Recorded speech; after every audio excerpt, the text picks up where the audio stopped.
Ambassador Zekthara stood before the smoldering remains of what had once been the crown jewel of the hegemony, the capital world of Dominax Prime, the crystalline spires that had pierced the clouds for millennia now lay as glittering dust across a scarred landscape. The irony was not lost on him that he, the architect of this catastrophe, was among the few survivors to witness its aftermath. The emergency session of the Galactic Council convened in a makeshift facility on a mining station at the system's edge.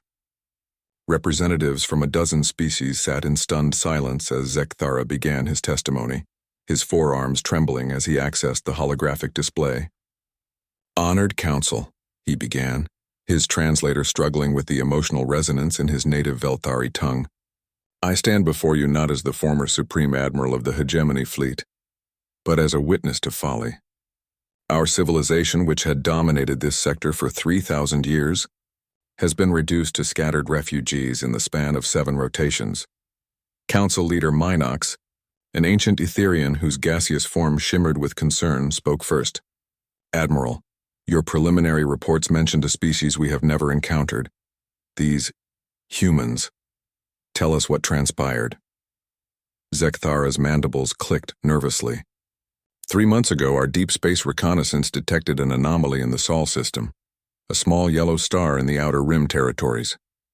Our sensors identified 9 planets, with the third showing clear signs of sapient life.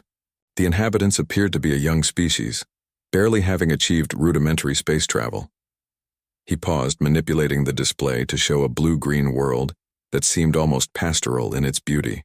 They called their world Earth and themselves humans. By all metrics, they were insignificant. No energy shields, no plasma weaponry, no faster-than-light capability. Their largest vessels were crude chemical rockets that could barely escape their own gravity well. "Then why?" interrupted Commander Thoss. His reptilian features twisted with confusion.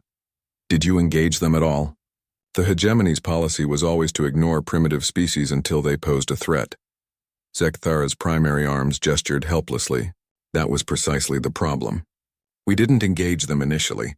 We simply observed, but High Command grew impatient. The humans possessed something we needed, a rare isotope that formed naturally in their planet's core, essential for our newest weapon systems. The prevailing wisdom was that a show of force would be sufficient.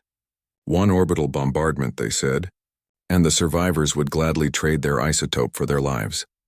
The hologram shifted, showing the sleek, biomechanical curves of hegemony dreadnoughts dropping out of hyperspace above Earth.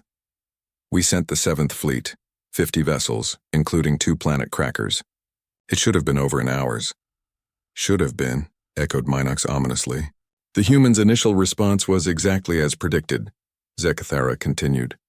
"Panic, chaos, primitive military forces scrambling to mount some kind of defense.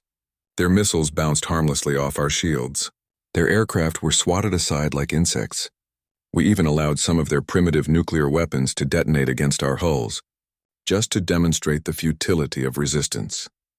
The display now showed Earth's major cities: New York, London, Tokyo, Moscow, under siege, primitive human forces falling back before the inexorable advance of hegemony ground troops. "But then," Zekthara's voice dropped to barely above a whisper, "something changed. It wasn't immediate, it took several days. At first, we attributed the increased resistance to desperation. Humans began appearing where they shouldn't be, fighting when they should have surrendered, surviving when they should have died." Commander Thoss leaned forward. "Survival instinct is common among prey species." "This was different," Zekthara snapped, his voice cracking. "They didn't just fight, they adapted. Within days, they had reverse-engineered our plasma rifles from battlefield salvage. Within a week, they had figured out the frequency modulation of our shields. Every advantage we had, they found a way to counter or circumvent." The hologram shifted to show grainy footage from hegemony combat drones, humans in improvised armor wielding hybrid weapons, human engineers somehow interfacing alien technology with their primitive computers, human soldiers coordinating attacks with a level of tactical sophistication that should have taken decades to develop. "But the truly terrifying part," Zekthara continued, "was what happened when we captured some of them for interrogation. Our psychic probes revealed something unprecedented in all our centuries of conquest. These humans, they weren't just fighting for territory or resources or even survival. They were fighting because we had awakened something in them that had been dormant. Explain, Minox commanded. They called it spite, Zekthara said, the human word causing his translator to emit a harsh grating sound. It's a concept that doesn't exist in any of our languages. The closest translation would be malicious persistence, the willingness to endure any hardship, sacrifice anything, accept any cost, solely to ensure that your enemy suffers more than you do. The footage now showed scenes that had given Zekthara nightmares, human suicide bombers walking calmly into hegemony command centers, human civilians deliberately contaminating their own water supplies, rather than let the occupiers have them. Human children rigging improvised explosive devices with the patience and precision of veteran engineers. Within 2 weeks, we had lost more personnel than in our previous century of conquest combined. Within a month, they had somehow acquired hyperspace technology, not by building it, but by jury-rigging it from our own destroyed vessels.